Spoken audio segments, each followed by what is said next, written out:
ஜெபிப்போம். பரமண்டலங்களில் இருக்கிற எங்கள் பிதாவே, உம்முடைய நாமம் மகிமைப்படுவதாக. எங்களை சோதனைக்குள் பிரவேசிக்க பண்ணாமல் தீமையினின்று எங்களை ரட்சித்துக் கொள்ளும். கர்த்தாவே, எங்கள் தேசத்தில் அதிகாரம் வகிப்பவர்களால் எங்களுக்கு உண்டாகும் சோதனைகளில் இருந்து எங்களை காப்பாற்றி அருளும் சுவாமி. ஆண்டவரே, வருகிற சோதனைகள் எத்தனை இருந்தாலும் எந்தவித சோதனைகளும் எங்களுக்கு வராதபடிக்கு எங்களை காத்து கொள்ளும். சோதனைகளுக்கு வந்து அவைகளோடு போராடுவது என்பது மிகவும் துன்பமான காரியம் சுவாமி. சோதனைக்காரனின் சதியே அதுவாக இருக்கிறது. எங்களை சோதித்து எங்களை வேதனைப்படுத்தி எங்களை கொடுமைப்படுத்தி உம்மண்டை வராமல் இருக்கவும், சமாதானத்துடன் இருந்தால் நாங்கள் எந்த காரியத்தையும் செய்து விடுவோம் என்றும் எங்களை சோதனைக்குட்பட பண்ணுகிறான் சுவாமி.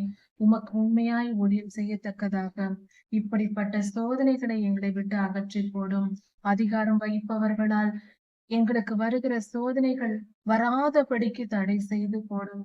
சத்துருக்கள் எங்கள் அதிகாரிகளை பயன்படுத்தாதபடிக்கு நீர் கிருபை செய்யும் சுவாமி. எங்கள் அதிகாரிகளை நீர் ஆளுகை செய்யும். அவர்களை உம்முடைய ஆவியால் நிரப்பும். நீரே அவர்களை வழி நடத்தும்.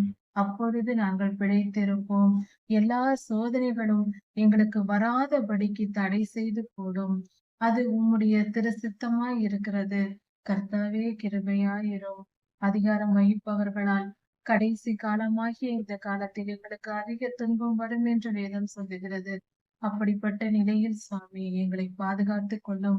உம்முடைய பிள்ளைகளாகிய எங்களுக்கு, உம்மால் தெரிந்து கொள்ளப்பட்ட எங்களுக்கு, உம் நாமம் தரிக்கப்பட்ட எங்களுக்கு நீரே காவலாயிருக்கிறீர். நீர் எங்களை காத்து கொள்ளும். எந்தவித சோதனைகளும் வந்து அதனால் நாங்கள் பாவம் செய்து அதனால் விழுந்து போகாத படிக்கும், துன்பத்தையும் துயரத்தையும் அடையாத படிக்கும், எங்கள் ஆத்துமாவை நாங்கள் இழந்து போகாத படிக்கும் எங்களை காப்பாற்றி எல்லா சோதனைகளிலிருந்தும் எங்களை விடுதலையாக்கும். அவைகள் வராதபடிக்கு, சோதனைக்காரன் எங்களை தொடாதபடிக்கு எங்களை காப்பாற்றி அருளும். யோகோயாவை தொட்டு அவன் படுத்திய பாடுகள் கொஞ்ச நஞ்சம் அல்ல சுவாமி. எங்களையும் அது போல கஷ்டப்படுத்தாதபடிக்கு எங்களை பாதுகாத்துக் கொள்ளும்.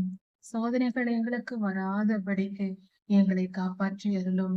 உம்முடைய நாமம் மகிமைப்படுவதாகும். எல்லா துதியும் கனமும் வல்லமையும் மகிமையும் ஸ்தோத்திரமும் பலமும் சதா சர்வ காலங்களிலும் உமக்கே உண்டாவதாக. ராஜாதி ராஜா யேசுவாவின் நாமத்தினால் பிதாவே, ஆமென். மாரநாதா.